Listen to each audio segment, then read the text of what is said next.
Welcome to the CBS Radio Mystery Theater Archives, the only YouTube channel which has the original classic episodes of the CBS Radio Mystery Theater in order with no ads. Thank you for listening, and now, enjoy the show.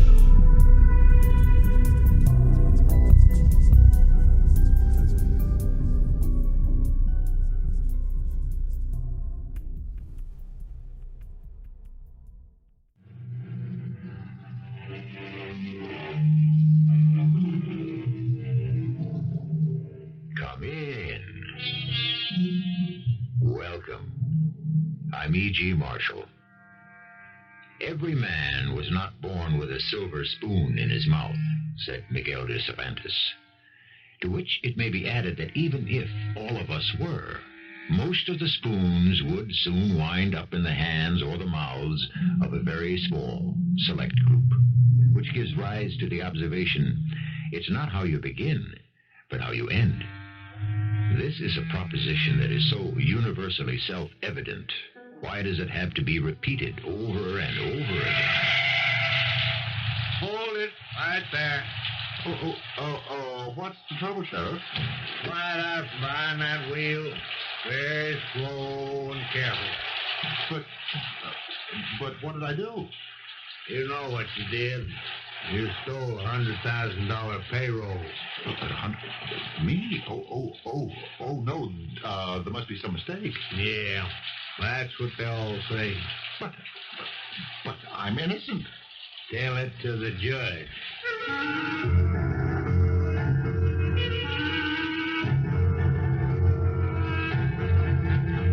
Our mystery drama, Olive Darling and Morton Dear, was written especially for the Mystery Theater by Sam Dann and stars Fred Gwynne.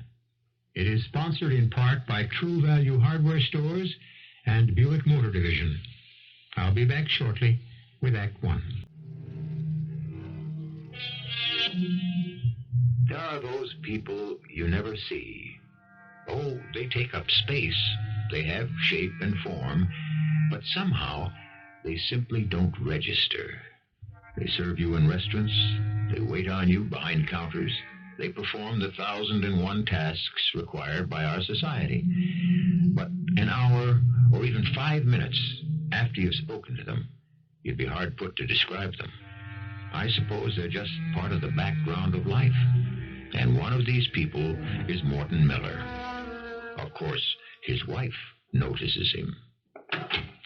Morton, dear, I'm home. Oh, yes. Hello, Olive, darling. I have dinner all ready for us. Oh, Morton, dear, you shouldn't have. Well, I didn't want you to have to fuss after a long, hard day at the office. Aren't you going to tell me? Tell you what? What the doctor said. Oh, what the doctor said. He said I would have to leave my job. Oh. Well, we were half expecting that. Yes, but to hear it as a verdict. That's what he said. I could no longer spend my days cooped up in an office, hunched over a desk. Oh. And so I said, if you have to audit books and accounts and so forth, you have to sit hunched up over a desk. I asked him what I was supposed to do. Starve to death? Oh, Morton, dear. No, he said. I would just have to change my lifestyle. And so you shall, Morton, dear, and so you shall. Do you know what else he said, Olive, darling? Hmm. He said I would have to spend more time outdoors. Well, I'm not equipped for any outdoor work that I know of. But there will have to be a change in your lifestyle. And perhaps it'll be one that's very much in keeping with the times. What do you mean? Well, these days, it's not unusual any longer for the wife to work while the husband takes care of the home. Well, then, is there any reason why I shouldn't work while you run the house? Yes. Well, what is it? You don't make enough money. Oh, we'll get by. Well, now, what else did the doctor say?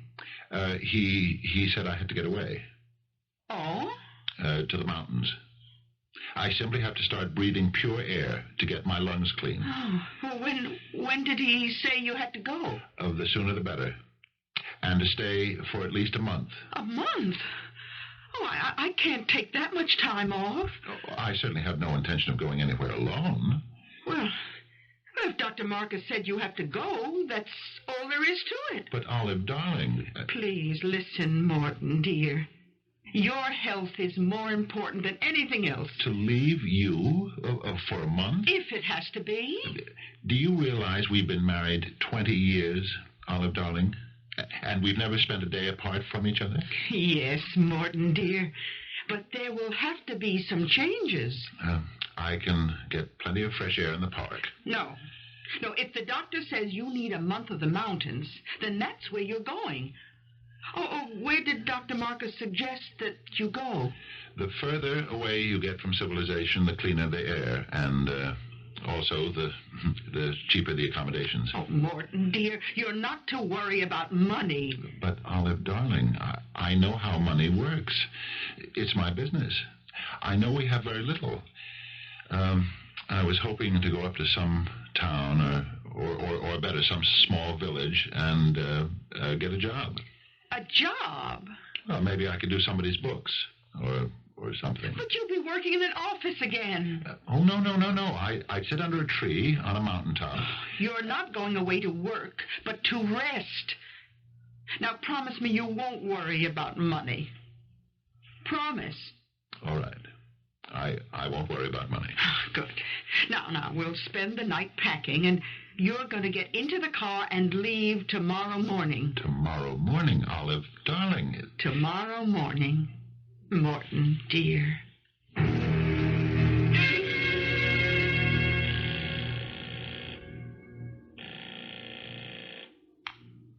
Hello? Olive, darling. Oh, Morton, dear. How are you? I'm fine. Where are you? I'm either in Colorado or Wyoming. I'm not sure. Well, have you found a place to stay? No. I better go on a bit further. Where? Well, a fellow was telling me about a little village called Council Forks, about 50 miles further up in the mountains. Sounds first rate. I'll try to get there before dark. Please, be careful. Oh, I will. Is everything all right? Of course. Well, I'd better start driving. We may be in for some rain. I'll call you later. Goodbye, Olive, darling. Goodbye, Morton, dear.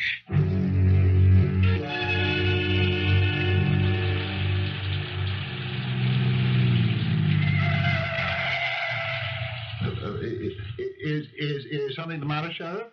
May I see your license and registration, please? Oh, certainly. I wasn't speeding that I know of. Just hand them over. But what's wrong? Let's see, this one's name is Morton Miller. He's from Terre Haute, Indiana. Bobby, see if his license plates read 67892, like it says here. Joe, check it against the stolen sheet.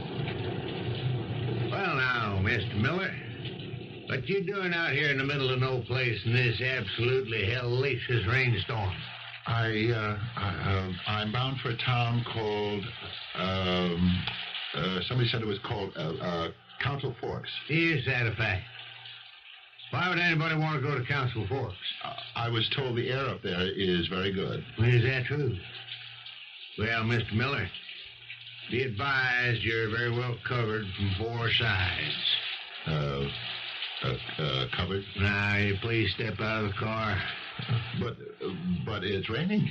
Well, you got mighty good powers of observation, Mr. Miller. Have to say that for you. Now, face the car. Lean your hands against it. But, All right, he's clean. Check out the inside and the back seat, Bobby. But what are you looking for? Let me have the key to your trunk, sir. I wish you would tell me what you got in the trunk there? Just some clothes and some camping equipment. What for? I told you I'm coming up here for the air. It's doctor's orders. Oh, yeah, Bobby, that does look like a bunch of camping stuff. Never mind messing it up. Okay, sir, you can get back in your car. Oh, thank you, Sheriff. Do you mind telling me what this is all about? A fellow robbed a payroll. Oh? Got away with over 100,000. You got reason to believe he's headed this way. Now be careful. He's armed with a big .45 caliber pistol. And he looks like he knows how to use it. Oh, my goodness. I hope no one was killed. There's going to be a pretty big reward out for this fella. Reward? Yeah. But unless you can handle a gun, don't get any big ideas. Oh, me? No. I would never. Now, if you want to get to Council Forks, remember to take the second left. If you miss it, you might just wander around lost in these mountains for the next 40 years. Yes, sir. The next left. No. The second left. Oh, yes, sir. Thank you, sir.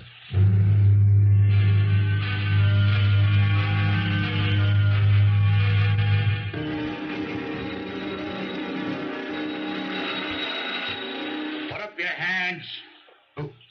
I said raise your hands. Okay. Now, what do you want? I really want to put my hands down. Because the rain's running down into my sleeves. I got you covered from the window. There's a big .45 aimed at your heart. Now. The door is unlocked. Move forward, turn the knob. Do everything slowly. That's it. Open the door. Step inside. Don't do anything quickly or abruptly. That's fine. Now close the door. Step inside. Look, all I want to do is take off your hat. Drop it on the floor. Please, if take off your raincoat. Oh, I'd really like to do that. It's sopping wet. Do it slowly, just like everything else. Now, what are you supposed to be doing here? Me? I just came up for a rest. A rest, huh? Excuse me, how long are you going to point that gun at me? That depends. On what? On things. I see. Any particular kind of things? I'm a writer. A writer? Books, novels. Really? What's your name? Smith. Smith? Elton P. Smith. I never heard of you. That's because it's not my name. But you just said... It is my name, my real name, but it's not the name I write under. Oh, I see. What name do you write under? Is that important? Well, I have a lot of trouble finding privacy. Understand? Well, yeah. If anyone knew I was up here, why, the place would be jam-packed with newspapermen, TV crews. I wish you'd stop pointing that gun Now, at me. they'd get in my hair, I wouldn't be able to write as much as one single solitary word. Oh, sure. Now, where'd you say you were headed? Toward Council Forks? Yes, toward Council Forks. What were you planning to do then? I thought I'd look for a job.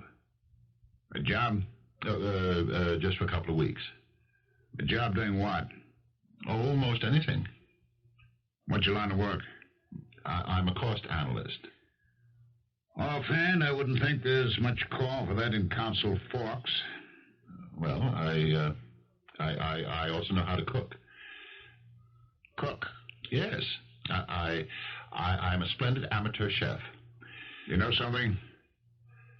I'm starved. Oh? Some old lady was supposed to come up and keep house, but she never showed up.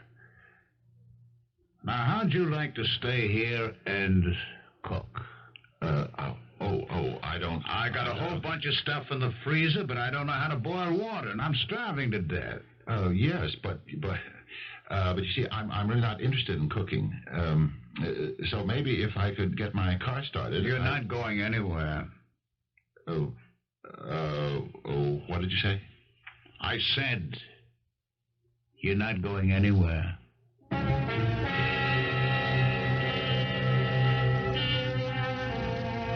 Put yourself in poor Morton Miller's position. He's looking into the barrel of a .45 caliber pistol.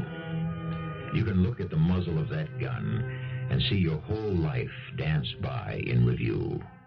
But when the man who is holding that pistol calmly announces that you're not going anywhere, you know something? He's right. I'll be back with Act 2 shortly. The hand hand that rocks the cradle is the hand that rules the world. The gentleman who made that remark should be forgiven. He was, after all, a poet. The hero of our story, Mr. Morton Miller, is right now looking at a hand which is not rocking a cradle. It is holding a .45 caliber pistol. And that hand, while it may not rule the world, is certainly going to rule Mr. Morton Miller. What do you mean I'm not going anywhere? You're not? You mean you're going to use that gun to keep me here? The rain's going to keep you here. The storm. Even if we're to stop this minute and clear up, the roads are all washed out. Oh, you'll be here for a while. Look, I would like... Yes? Well, my wife is sure to be worried. I'd like to call her. Your wife? Yes. I don't have a phone. I wouldn't want one. You wouldn't? I'd never get any of my work done. You know how people are, always pestering writers, talking about work. How about making us some dinner?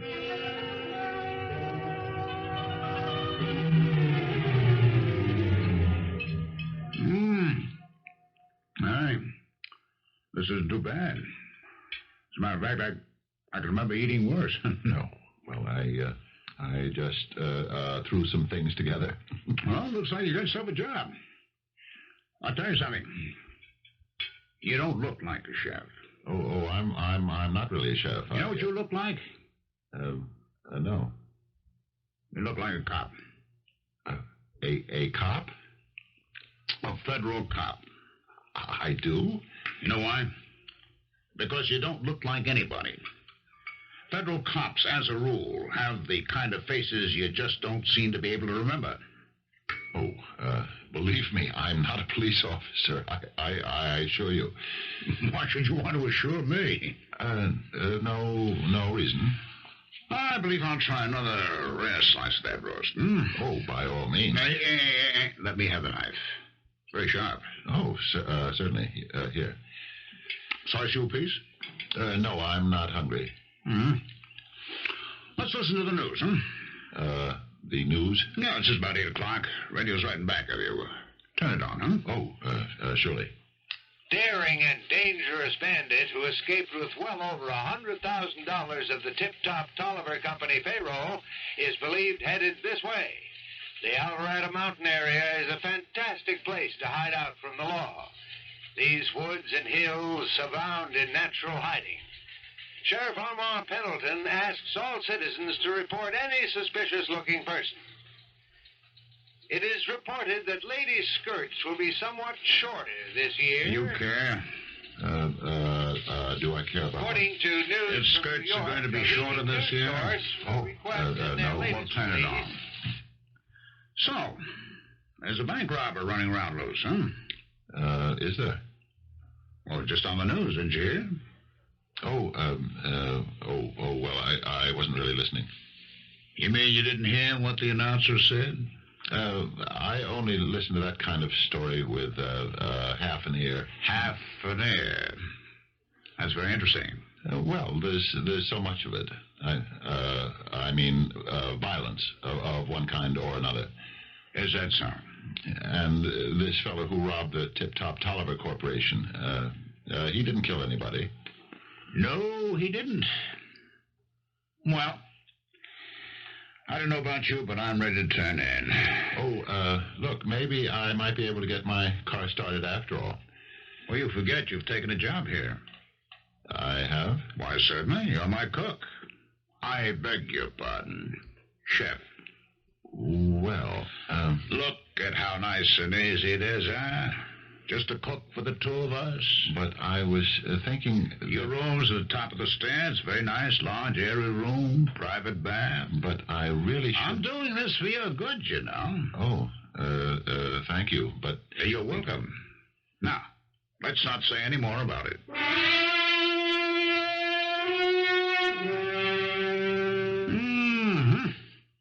That smells delicious. Oh, it's just bacon and eggs. Just bacon and eggs. Well, when they're prepared by a master chef. Oh, but I'm not a... Look at you.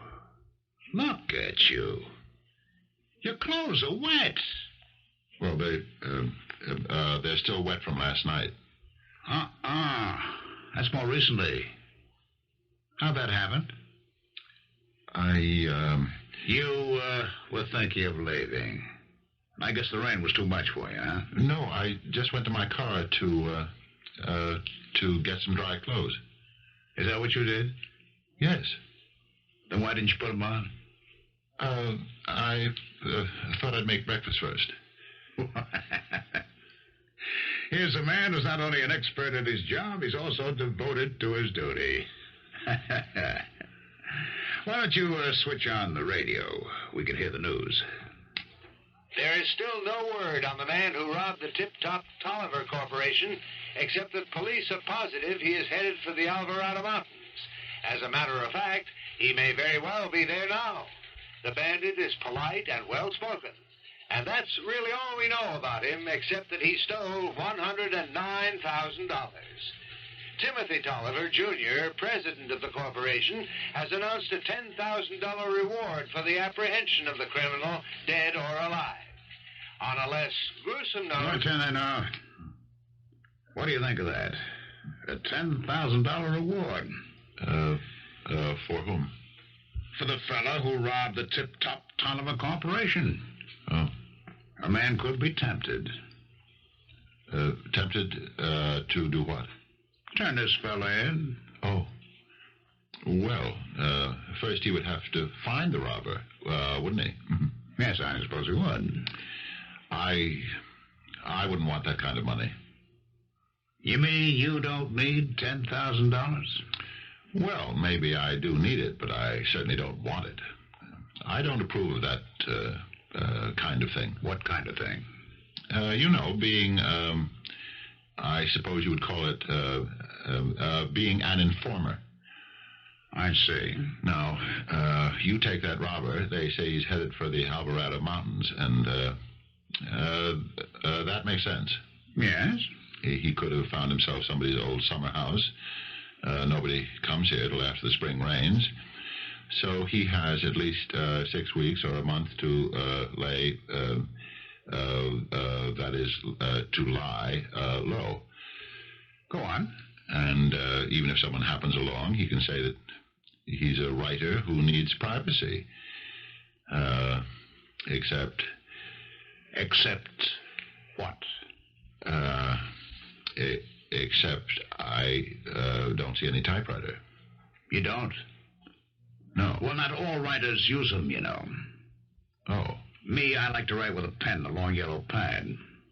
Oh, I didn't know that. But about that robber.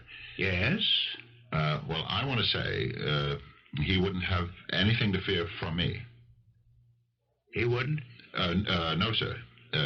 All I know is that I was lost in these mountains. I was sopping wet. I was tired and cold and hungry. And I'm not supposed to let things get that way because my health isn't too good. Oh, I'm sorry to hear about that. And this person, he invited me into his home. No, hold it. You mean to imply that I'm the... Oh, no, Mr. Smith. Absolutely not. All right, then what are you saying? I'm saying if you were the robber... that tiny little two-letter word, if, it covers a wide territory. Well, don't push it too far. If you were the robber, it would mean nothing to me. Is that so? Absolutely so.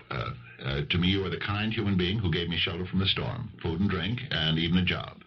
No, sir. You could trust me. Yeah. Supposing I were the robber, why should I do that?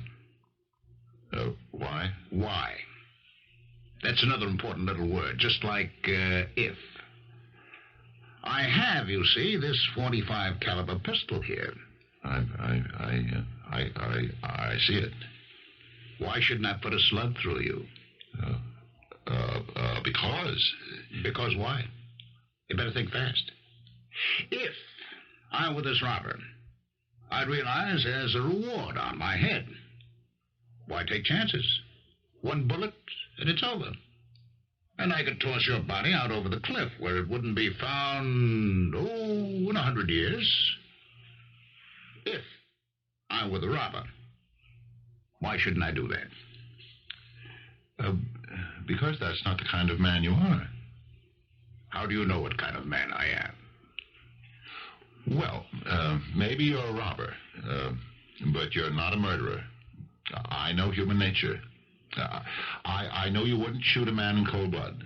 Is that a fact? Yes, it is, and I'll bet my life on it. Say, is there any more of that great bacon in those pancakes? Oh, sure. All you want. What's for dinner?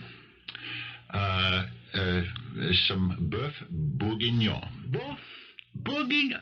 That sounds terrific. You know something? If I were this robber, I don't think I would shoot you. I know that. Not for a while, anyway. You cooked the best food I ever ate in my life.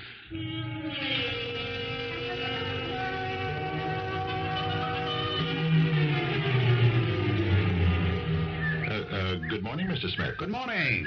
You're up early? I don't sleep much, hardly at all. I see. What do you see? Oh, it's just a figure of speech. Actually, I don't see it at all. It's just that we say things to pass the time. Uh-huh. I was thinking of taking a drive into town. Oh, were you? Is there any reason why I shouldn't? Oh, no, none at all. I want to call my wife. And there's a special herb that grows around this part of the country, and I thought I'd pick it up in one of the stores. Really? Oh, you should see what it does to the taste of meat. Well, then, by all means, we should have some. Would you want to drive into town with me? No. I've got a deadline on a book, and I must spend the day writing. Uh-huh. Is there anything you want me to pick up for you? No, thanks. I can't think of a thing. Okay, then I'd better get into the car. Have a nice trip. Well, thank you. Is there something wrong? I don't know. I can't seem to make anything happen. What do you mean? Well, I turn the key and the starter doesn't... It's dead. Try it again. Oh, that's just what I'm doing. Well, that's odd. Let me open the hood and take a look.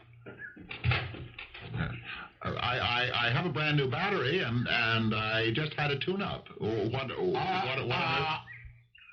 I found the problem. What is it? Here, take a look. At what? You see the top of your distributor cap? It looks like a hairline fracture. What does that mean? It means you can't get any current. Well, it was perfectly all right when I got here. Of course, had to be. I see. That crack. How did that happen? Sometimes it just breaks under the shock of very high voltage. You know the force that's required to start that engine?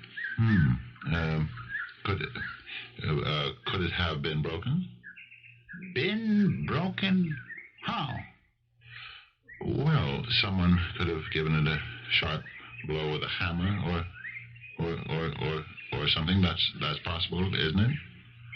Now, why would anyone want to do a thing like that? Why? You tell us. A very subtle gentleman, this Mr. Elton P. Smith, or whatever his name is. So far, everything has been smooth, calm, and polite. A conference with our automobile mechanic yields the information that distributor caps can crack of their own accord. On the other hand, somewhere on those premises, there just might be over $100,000, plus a $10,000 reward. I'll return shortly with the third act. We tend to think of payroll robbers as cutthroat bandits and murderous desperados. I'm sure many, if not the majority of them are.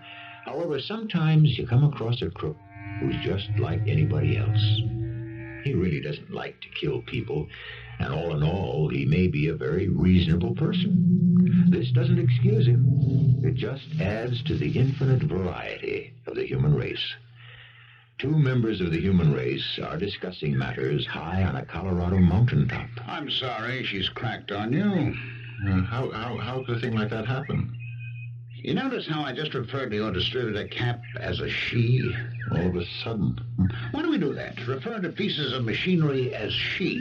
Gee, how can you fix a thing like that? You suppose it has anything to do with sex? Maybe I could take a walk. A walk? Maybe I could find some of those herbs I was telling you about. They grow wild here, I believe. Well, I don't know if I should let you risk it. What am I risking? Your neck, for one thing. Oh? Sure. It's rough country. Very steep. You could fall and break an ankle. Another thing, this is copperhead country. Copperhead? Oh, yeah. Place just teems with them. They're more deadly than rattlers, you know. Oh. I don't mean the poison's more deadly. It's about the same. But at least a rattler might warn you. A copperhead won't. No, sir. The fact is you never see a copperhead. He just lies there, blends in with the ground. You pass by and zip. That's it. You bought it. Oh. Well, I'm sure I'd be extra careful. I'm only saying this all for your own good, you know. Let's suppose that you were that payroll bandit. There are two reasons why I would never turn you in. Tell me about them. First, I'm not an informer. I think you have to be born with a little streak of that in you. What's the second reason? It has to do with the Tip Top Tolliver Corporation, the place you, the place the robber held up. What about the Tip Top Tolliver Corporation? Well, I personally have no use for Timothy Tolliver, Jr. Oh, really? Is he a friend of yours? Oh, no, he's a millionaire. How would I get to know him? Well, now, what have you got against him? Everybody knows his ethics are questionable. Are they? He's pulled off some very shady deals. He's taken advantage of people who trusted him. So, you see, I can't feel badly about his being robbed. You still shouldn't venture too far. It is dangerous, you know. Oh, I'll be very careful. I just want to find some of those herbs.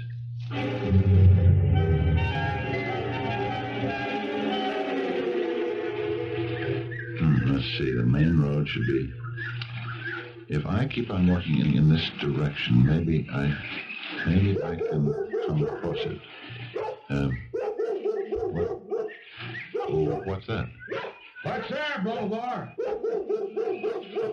Down, Bolivar. Down. Who are you? What you doing here? Oh, hi. I already told you what I was doing here. You did? When was this? Last week. You stopped my car, Sheriff. Don't you remember? It was a rainstorm. And you asked me where I was headed, and I said Council Forks. Oh, yeah. I don't remember your face, but I do recall a conversation. Right. You were looking for a payroll bandit. We still are. What makes you think he's around here? Part of that money. Not much.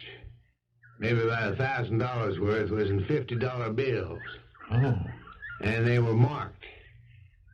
We've been following a trail of them $50 bills. They lead us right smack into the Alvarado Hills. Why are you so nervous? I understand there are a great many copperheads around here. Yeah, you're probably standing on one right now. Now, a week ago, you told me you was headed for Council Forks? Yes, sir, I did. Just a matter of routine form, I checked around Council Forks. Nobody reported seeing you or an out-of-state car either. Oh, well, I never did get there. Yeah, I can see that. I took the wrong turn. You know me. No, I don't know you. Could you be the bandit? Me? No. Don't you know what a bandit looks like?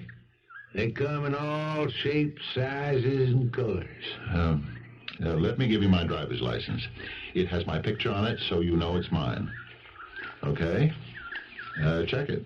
You'll find I've been a cost analyst for London and Spears till just about a month ago.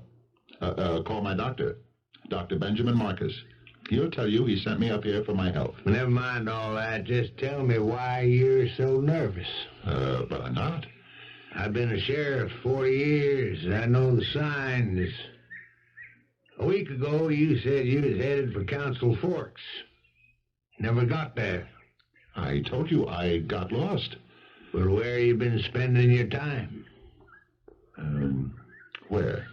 You look well-fed, well-rested. You shaved this morning. Oh, I always shave, every morning. Where did you shave? I've been camping. Camping? You saw that equipment in the back of my car. Where's your camp? I'd like to take a look at it. You know something? I have no sense of direction. I think I'm lost.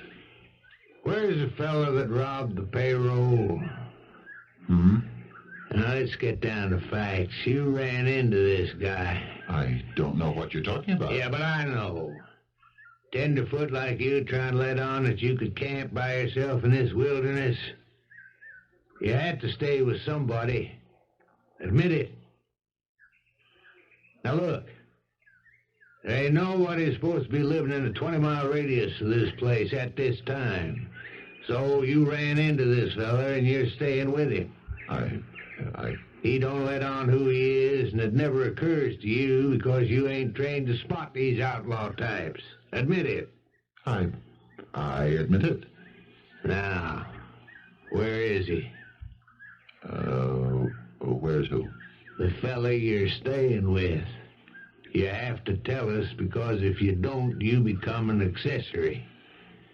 You're asking me to become an informer. I'm asking you to do your duty as a law-abiding citizen. No. No? This man shared his home with me, his food and his trust. And I promised him. You promised him? I want to forget you said that. That gets you right into jail. I gave him my word. It was illegal. There's a reward. Blood money. I won't take it. You don't have to. But there's one thing you have to do. Lead us to where this man is hiding. I don't know if, I don't know if I can. Now, just remember, it's your law. It's your country. It's your job to protect it. Yes, but I still can't. How'd you like to sit in jail for a while? I can arrest you on suspicion. You're right. Reason, justice, everything's on your side. Where's he staying?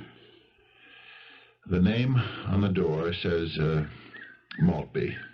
Maltby? The old Maltby house. Now, I don't want a reward. When you go after him, just make sure you bring a new distributor cap for my car. That's all you want? That's all I want. I don't want to have to face him. You'll have to. If he puts up a fight, somebody might get killed. You go back and kind of distract his attention. But of course we could all be mistaken. He might not be the man. Now, you don't really believe that, do you? Now, make sure you keep him busy. Get him into an argument, or a game of chess, or a game of cards. Can that depend on you? Yes. You can depend on me.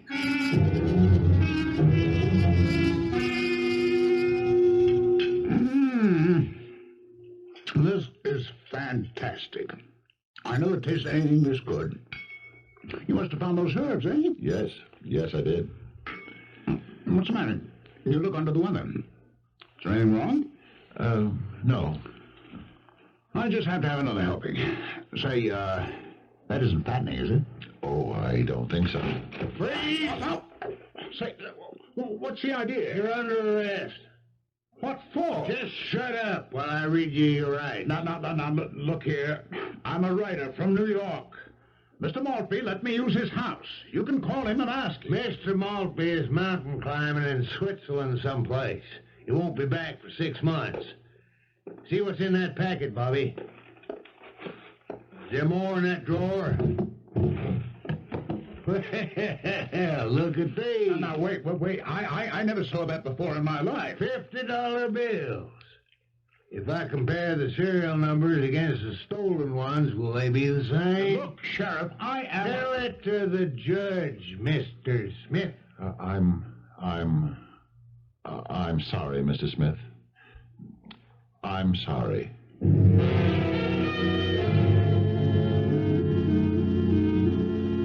Olive, darling. Oh, Morton, dear. I was so lonesome without you. Oh, I thought the month would never go by. It seemed like a year. You know, something very amusing took place up near where you were. Did you hear about it? Hear about what? Well, there was this payroll holdup at some company with a funny-sounding name.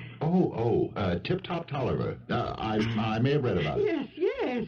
Well, what happened? Well, you see, they thought the bandit was hiding out around the Alvarado Mountains. They tracked him down, and they arrested him because they found some of the stolen money on him. But he was the wrong man. He was? Yes. It seems he was able to prove that he was a writer from New York. A writer? That sounds fantastic. Yes. You know, the real bandit had come to the house and stayed there hiding out until he saw the sheriff approach. Then he just framed this poor Mr. Smith. Oh, my goodness. Did the real thief get away? Of course. And with most of the money. Don't they know what he looks like? Well, they can't seem to agree on a description. It seems the fellow was one of those, nondescript-looking people. Nothing about him you could remember. People tell me I look like that. Oh, no, Morton, dear. Why, you're so handsome and distinguished. Who could ever forget a face like yours? Well, I've been going over our assets, and... Olive, darling, we may have quite enough when we retire, after all. Oh, I have all the confidence in the world in you, Morton, dear. Thank you, Olive, darling.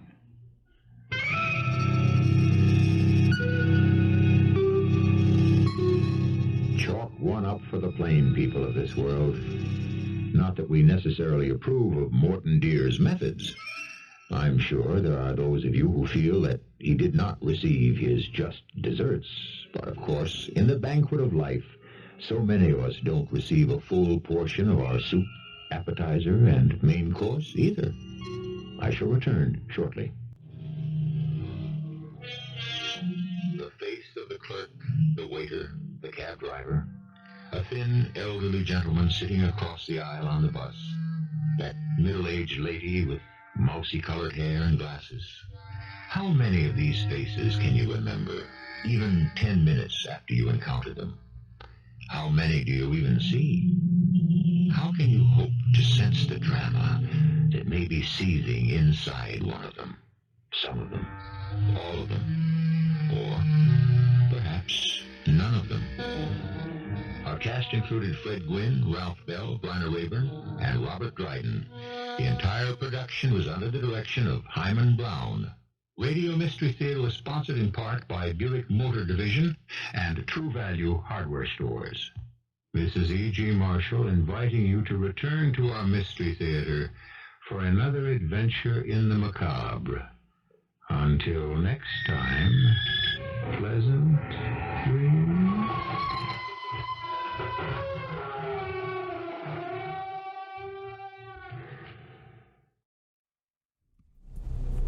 I hope you enjoyed this episode of CBS Radio Mystery Theater.